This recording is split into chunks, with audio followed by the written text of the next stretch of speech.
bij het programma Gewest Friesland, waarin we beelden zien van het programma van gewest tot gewest. En net beelden uit Limburg of Zeeland, maar de beelden nu uit Friesland. En dus, Johan van der Zee, zorgen we al je dingen die met het wetter te krijgen had. En Joert, doeken we even de skipperij in. We zien een eerste plak werd in 1980 nog net varen kon. Ik denk dat we het nog net varen kennen. Dat is het Polderhoofdkanaal in Nijbeets. Het is een continuing story. Ja. Dus, ja. Ik weet er net zo soort meer van, moet ik zeggen. Maar als ik er nou wel wat door lees, dan denk ik ga er echt een keer wat met die. Maar dat is al heel lang niet. Ja. Zullen we eerst even naar Sjen, dan praten we er even over terug. We beginnen naar het Polderhoofdkanaal in 1980. Dit bootje vaart op het Grietmansrak bij de Veenhoop in het midden van Friesland. Het is in de zomer een drukke watersportverbinding. Vroeger, en dat is ook op de kaart te zien, was er een verbinding met het Polderhoofdkanaal of het Beetsterkanaal via een sluis. De sluis is er niet meer. Dichtgegooid omdat het kanaal toch niet meer gebruikt werd. Net zo goed als ook op andere plaatsen in het kanaal obstakels in de vorm van lage bruggen en dammen de doorvaart verhinderen. Bij de laatste gemeenteraadsverkiezingen stemde de overgrote meerderheid van de bevolking van Nijbeets voor het idee om het kanaal opnieuw weer bevaarbaar te maken. Wij hebben hier een klein dorp met een aantal inwoners van plusminus 1400. Het is eigenlijk te klein om de mensen hier te geven en te bieden wat we willen. We hebben nog een goede middenstand, we hebben een goed verenigingsleven. We hebben een geweldig zwemgelegenheid hier in het dorp enzovoort. Maar eigenlijk is die 1400 is te weinig om dit in stand te houden. Het was mooi dat we zeggen, nou het wordt iets meer. Wij hebben hier de gelegenheid om het iets groter te worden. Maar om groter te worden heb je iets ook nodig. En iets, nou wij hebben gedacht aan het kanaal openen. Dat geeft een stuk belangstelling om hier dus te komen ook wonen in dit dorp. En de tweede heb je een stuk mogelijkheid ook voor recreatie om het kanaal open te krijgen. Een probleem bij het weer openen van het kanaal vormen de lage bruggen die de boerderijen met de openbare weg verbinden. Die boeren hebben ooit vergunning gekregen om zelf die bruggen te bouwen en zien verandering in de situatie niet met vreugde tegemoet. Daar is wel aan gedacht. Onze gedachte is dat wanneer dat gebeurt, het bruggetje daar ook weg, we moeten deze mensen op een andere manier ontsloten worden. Dat deze mensen ook met het bedrijf en de auto gewoon langs een andere gelegenheid naar huis kunnen en naar het dorp en het land enzovoort. Dat moet kunnen, maar hoe? Nou, het is namelijk zo, dat is ook de reden geweest dat wij gezegd hebben het moet uiteindelijk gebeuren, zo snel mogelijk. Dit kanaal, omdat hier de ruilverkaveling in dit gebied namelijk in voorbereiding is. En ook met de ruilverkaveling tezamen is het mogelijk om hier iets aan te doen.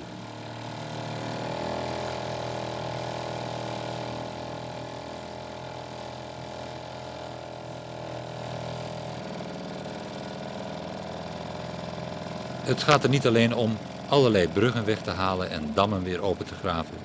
De sluisjes naar zijsloten zouden ook hersteld moeten worden. Dit is de enige die nog behoorlijk bewaard gebleven is. Het weer bevaarbaar maken van het Beetsterkanaal is geen goedkope aangelegenheid. Het wordt geschat tussen de 8,5 en 10 miljoen. Dat is nogal wat. Ja, maar dit zijn bedragen die ook heel wat op kunnen brengen. Alleen al dus voor Nijbeets. Hè? Maar waar moet het dan vandaan komen? Wij zoeken dus steun. Daar Waar? komt het kort op neer. Wij proberen bij alle instanties om die te krijgen. En het zal dus uiteindelijk tot ergens uit Den Haag moeten komen. Dus u vraagt in feite aan de regering, wij willen 8,5 miljoen hebben om het kanaal hier open te Dit is gooien. een mooie gelegenheid om het ze te vragen, ja.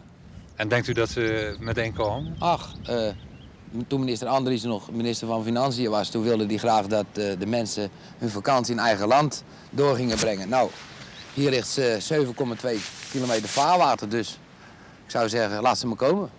Ja, nou klinkt dat mooi, hè? En er zijn een heleboel instanties die zeggen, wij staan hier welwillend tegenover. Maar op het moment dat u over geld begint, dan is die welwillendheid ineens verdwenen. Dat is misschien wel zo, maar er is ook meer in de wereld. Ik heb wel eens gehad dat ik dacht, nou, ik wou wel een nieuwe fiets. Ik wist niet hoe ik aan het geld kwam, maar uiteindelijk kwam die fiets. Misschien dat dit ook nog eens komt. Het moet er komen, ja. Het moet weer open. Lukt het? We doen ons best en we geven het niet op.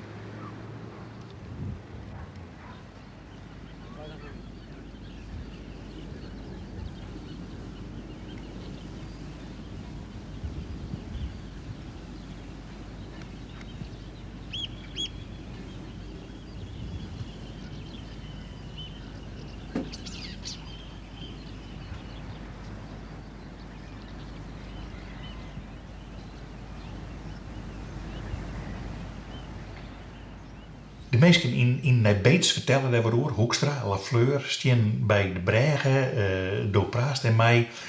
En dan shock, ik weet er een beetje van, hoe moeite had een interviewer had om twee mensen tegelijk te dat maak je nooit wel. Nee. Maar soms, soms dan dien je toch. En dan misleer het echt. Ik weet nog van deze reportage dat ik daar net een bot vreemde voel. Nee, want Hoekstra is zo dit aan het woord. En Lafleur stiet een jonken en die zei dus de eerste drie keer dat ze in beeld komen, zei hij ik helemaal niks. Nee. En dan denk je van, waarom stiet die man daar eigenlijk? Ja. Dat is, misschien ook omdat het graag woe of zo. Maar dan mast het net van. Nee. Het is heel vaak dat er een comité is en ze zeggen, nou, we maken er al maar even voor net. Maar eigenlijk was er zo, nee, Ian. Nee. Nou, ik kan je nog vertellen, het Polderhoofdkanaal is er nog net en ze binnen nog goed waan om hier te komen. Dat is goed. Doe kost het 8,5 miljoen of zoiets. Soert dan kost je, maar nooit wel 3 keer zoveel kost je wil dat ik nog klaar komen. Nou, dan gaan we naar de echte skipperij. En ik wil je eigenlijk één gewetensvraag stellen, want het gaat over de verzekering die in Heerenveen zit. Maar op een gegeven moment kom je bij een geval van dat de skipper even geholpen worden moet. En die leidt dan in Osnabrück. Ja. En daar reed hij hem dan heen. Hij krijgt zo lang wachten dat er iemand in Duitsland leidt, weet je hem heen komen? Nee, dat ook net. Nee, ik weet net iets meer. Ik had ook niet eens mij wist. Ja, ik weet het. Ja. Nou, dat is wel. Maar nee, we hadden er gewoon wachten tot er wat wie en net omdat het in Duitsland weer. Nee. Maar wie er echt net een duiker bij? Of wie een duiker bij? Wie een duiker bij? Ja, die hebben een mooi beeld. En het weer een hele. Want West juist een verzekering. Dat de leden of de leden van de verzekering bij elkaar in de zeel een soort feestmiddag. Ja, ze besteden het al hier. Ja. En let op maar eens, want zij begint. Dat is de vrouw van Hilbert Hoekstra, een van de broers van Hartem Hoekstra, de oud-scootieschipper van Drachten. Ja. En zij begint mijn gedicht. Dit is Sjouke Gabbes, een scheepsjongen die in 1655 in Nijenhaske, vlakbij Heerenveen, werd geboren. En die in zijn werk voor de Verenigde Oost-Indische Compagnie op een onbewoond eiland terecht kwam. Nu is het merkwaardige dat de belevenissen van die Sjouke Gabbes, die zijn opgetekend door een Zwolse scheepsarts, overeenkomen met de belevenissen van Robinson Crusoe, zoals die door Daniel Defoe zijn opgetekend. De Engelsen beweren dat het een Engelse zeeman is geweest die model gestaan heeft voor Robinson. Hoe dat ook mogen zijn, dat beeldje van Sjouke Gabbes is aangeboden aan de gemeente Heerenveen door de Friese Maatschappij tot onderlinge verzekering van schepen. En dat is een aparte verzekering, want stelt u zich eens voor dat op de jaarvergadering van uw verzekering een gedicht wordt voorgedragen. Vlaggenlied. Opdroegen aan de Friese Maatschappij tot onderlinge verzekering van schepen vestigen in Heerenveen. Door de heer G.S. Vlieger in een algemene vergadering op 26 januari 1905.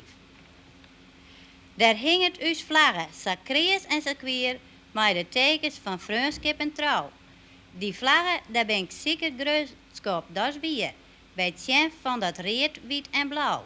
Eén schipper kan het risico vaak niet dragen van die ene ramp van hemzelf. Om door samenwerking, onderlinge verbondenheid, een verzekeringsmaatschappij op te richten. Dat idee moet gerijpt zijn waarschijnlijk na een zware storm in de vorige eeuw. Men is rond de tafel gaan zitten en is tot de conclusie gekomen, onderlinge verzekering, dat is eigenlijk de beste vorm. En het typische is eigenlijk dat vandaag de dag nog altijd het geval is. Dat is geweest in 1887, geloof ik, hè? 1837 is de Friese Maatschappij opgericht. De Friese Maatschappij tot onderlinge verzekering van schepen. Binnenvaart. Hè. Maar daarvoor bestond al een schipperscompact dat in 1808 is opgericht. Een schepenverzekering in Heerenveen. Dat verbaast mij een beetje. Veel mensen verbazen zich hierover, maar het is toch wel logisch, want Heerenveen was een van de bakermatten van de binnenvaart, van oudsher. De oude turfvaart, die had hier zijn oorsprong. En ook op winterdag, dan kwamen de schepen, wanneer ze niet voeren, wanneer ze door sneeuw en ijs en slecht weer niet konden varen, dan kwamen ze naar Heerenveen. U ziet hier een plaatje en dan ziet u dat de mensen hier de winter doorbrachten. Op zich was het ook een beetje een ongelukkige omstandigheid, want de schepen kwamen in Heerenveen en de bemanning die mocht het ruim schoonmaken. De schipper met vrouw en kinderen gingen in het ruim wonen en de schippersknechten werden bedankt en waren die hele winter zonder inkomsten. En in het voorjaar werden ze dan weer aangemonsterd om de rest van het jaar hem te helpen zijn vracht van Heerenveen naar het westen te vervoeren. Maar Heerenveen is altijd een bakermat geweest in het verleden, vooral voor de binnenvaart. U ligt in Boomte aan het Middellandkanaal en met het draaien bent u met uw achterschip in de wal gekomen en het bakboordroer ligt dwars onder de kont. En de lieverstang is gebroken, zegt u. Dan lijkt het me het beste, dan gaan we van hieruit proberen om een duikbedrijf naar u toe te krijgen. Ik zal er dan voor zorgen dat die mensen brandmateriaal, lasmateriaal en dat ze duikers meenemen. En dan moeten we maar proberen met het halfgelaaien schip om dat ter plaatse in het water te repareren. Lijkt u dat ook niet het beste? Ja. Nou, ik zal gelijk gaan bellen. Ik zal ervoor zorgen. U ligt in de buurt van Osnabrück, heb ik begrepen. Osnabrück hier vandaan, dat zal ongeveer een 300 kilometer wezen. Dus dat zal een 3,5 uur rijden wezen. Ik ga nu bellen met een duikbedrijf hier in de buurt. Ik zal ervoor zorgen dat die mensen met alle mogelijke soorten van materiaal daar naartoe komen. We hebben toevallig een expert op kantoor zitten, meneer Brinks. Die zal ik ook naar u toesturen. En dan in de loop van de dag ziet u de mensen wel verschijnen. En dan zullen we proberen om het daar ter plaatse op te lossen.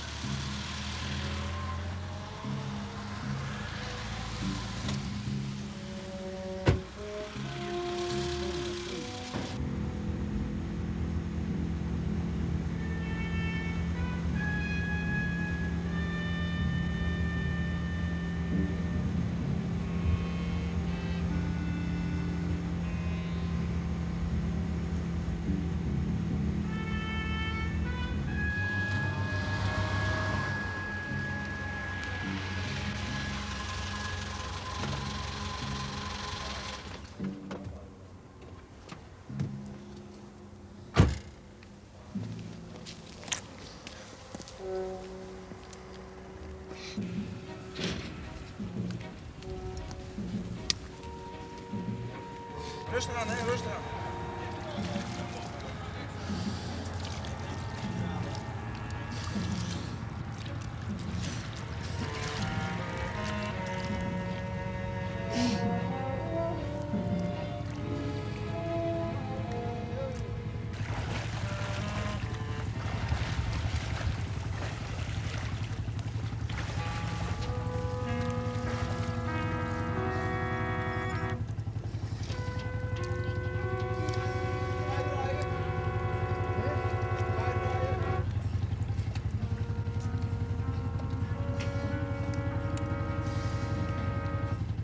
We waren nog 10, 15 meter van de wal en toen begon ik al vooruit te draaien om het achterschip weer van de wal af te krijgen.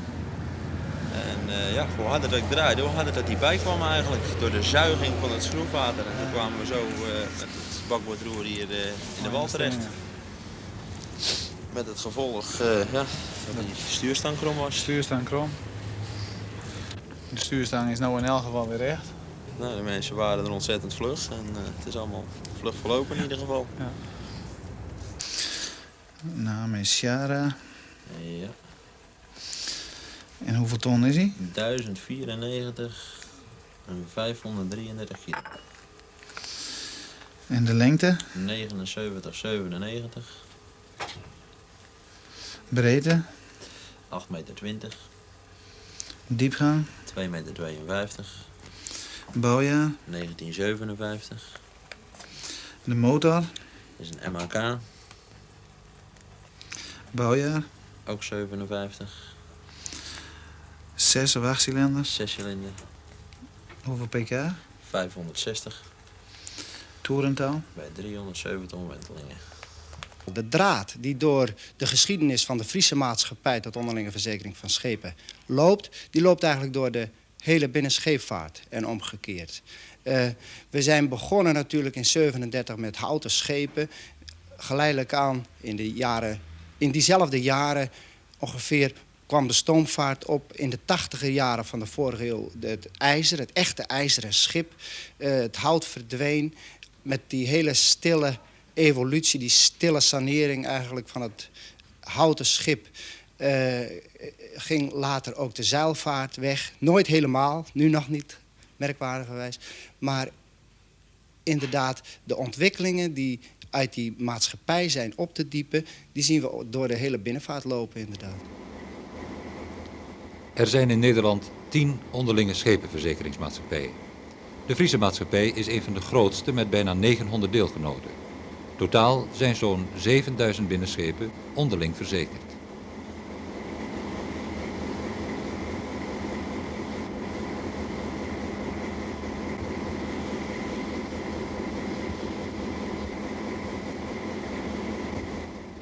Als er in zo'n verzekeringsmaatschappij erg veel schade gevaren wordt, dan gaan de deelgenoten van de verzekering die gaan automatisch meer betalen. En vandaar dus, er wordt voorzichtiger gevaren. De deelgenoten weten dat dus allemaal, met het gevolg dat er dus ook beter uitgekeken wordt. En kent u de deelgenoten? Ja, die worden dus ieder jaar weer bekendgemaakt in een naamlijst van deelgenoten. En dan kun je dus iedereen keer uitzoeken. En kent u ze ook persoonlijk? Een gedeelte dus wel, maar er zijn ook een hoop vreemden bij natuurlijk.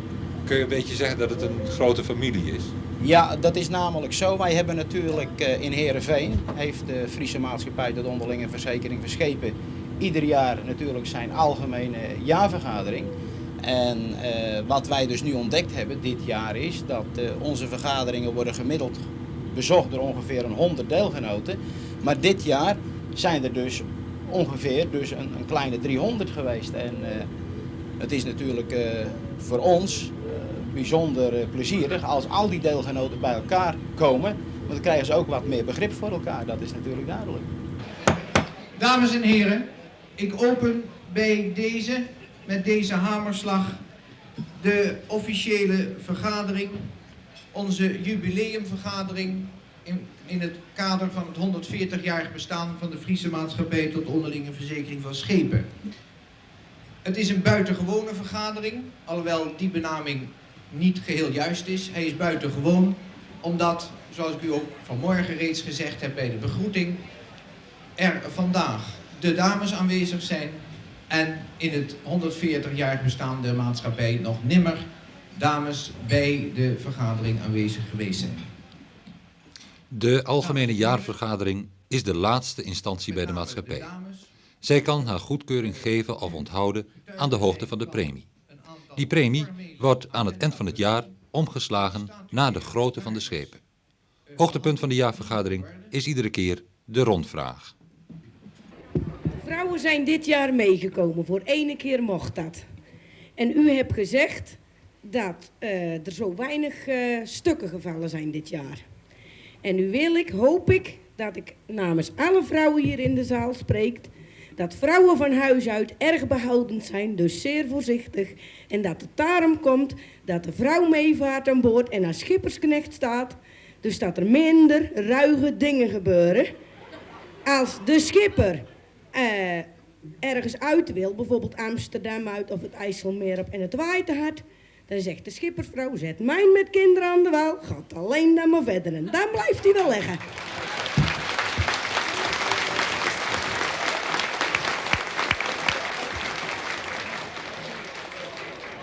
De Friese maatschappij. Bent u Fries? Nee, wij zijn dus nu Noord-Hollanders. En hier van de Berg is dus een Zuid-Hollander. Ja. Hoe komt u dan bij een Friese maatschappij terecht? Deze maatschappij die heeft dus in het verleden, als ik dus in de geschiedenis graaf, dus ze zijn begonnen dus door hun mensen in de omgeving te verzekeren. Maar zo'n verzekeringsmaatschappij moet natuurlijk ook een bestaansmogelijkheid hebben. En hebben zich dus uitgebreid en zijn dus landelijk gaan opereren met het gevolg dat zij dus ook schepen van buiten Friesland aangetrokken hebben. Maar vindt u in dat verband dan niet vervelend dat het hoofdkantoor in Heerenveen is? Nou, geen enkel bezwaar. Nee, want de mensen zijn altijd zo bij als nodig is. Daar hebben we helemaal geen klagen over. Kunt u ook een concreet schadegeval noemen? Wat gebeurt er dan? Ja, zelf hebben we het bij de hand gehad 3 jaar geleden, sturen het de finale af. Dat was het vorige schip. En dat was dus direct de verzekering wel. En nou, binnen 2 uur, ja, nog ineens 1,5 uur, was er dus een expert aan boord. En dan wordt de zaak keurig geregeld. Er wordt steeds harder gevaren, er wordt ook meer bij nacht gevaren. Stijgt het aantal ongevallen ook op het water op het ogenblik? Ja, over de grote lijn dan stijgt het aantal ongevallen, dat stijgt wel. Maar ik moet zeggen dat als Friese maatschappij, wij mikken bijzonder op de particulier. En de particulier die natuurlijk zijn vrouw en zijn kinderen aan boord heeft, die is erg voorzichtig. En die neemt nog eens een keer, ik zou zeggen, het wijze besluit. Als het windkracht 10 waait, dan zegt hij nou, ik ga vandaag maar niet meer varen. Maar ik zie morgen wel weer eens als de wind een beetje afgezwakt is en zo. En ik moet zeggen dat die particulieren, die zorgen ervoor dat het aantal ongevallen niet erg stijgt. Het is natuurlijk wel zo dat elke klap, die wordt steeds groter, die wordt steeds duurder. Want waar u op doelt, er komen steeds grotere schepen, steeds meer motorvermogen. En daardoor een aanvaring, een klap zoals wij dat noemen, een klap die wordt steeds groter en steeds duurder. Maar om nou te zeggen dat werkelijk het aantal ten opzichte van het aantal verzekerden, dat zo enorm stijgt, dat is niet onze ervaring. De eendracht die maakt het hier macht. Weer een stiepe als boeten de bolder in de wind, uw vaartuigen uit elkaar slacht. Die eendracht die bracht maar uw zeilschip omheen, uw vlaggen die zei dat ze krachtig en dreef. Uw vlaggen van de Friese maatschappij.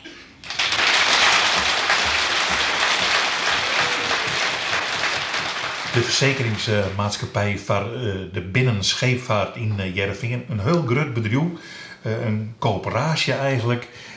Zonder dat iedereen het ooit in de gaten had dat zij iets in Heerenveen ziet. En dat maakt het natuurlijk mooi. Hè? Ja, en er is nog een beeldje onthuld, doe ik. Ja, dus ik heb een beeldje onthuld. En Hilke Speerstra vertelt er wat over, want die wie door haatredacteur van het blad van de binnenschipvaart, de Schuttervaart. Ja. En die wist er natuurlijk ik een soort van, maar de hele aparte wereld. Heel apart, ja. De schipperij. Want eigenlijk, wie het net niet eens favoriet, wie het net niet eens een Fries onderwerp, dit wie eigenlijk een nationaal onderwerp. Wat je En we hadden nog maar een schipper mij west, weer door de Saanse Schans vingen. Ja. En dat weer dat zo eerst op snij met het koornet. Oh nee, dit is op snij uitgestuurd. En deze skipper weer nogal gereformeerd en die woer dat eerst net. Daar ga ik nou praten met hem om. En we hebben soms hier op snij uitsturing. Dat hier meestal met voetballen te maken. Ja. Op waas die dan voetballen weer. Ja. En dit is op snij uitgestuurd. En dat weer even een probleem. Die skipper, dat ken eigenlijk niet. Nee, dat ken eigenlijk niet. Nee. Mooi, prachtig. Een reportage uit 1978, wie dat over de verzekering van de binnenscheepvaart, de Friese Mei, dat verzekering van binnenschepen in Heerenveen. In het programma Gewest Friesland dat er na een week weer is.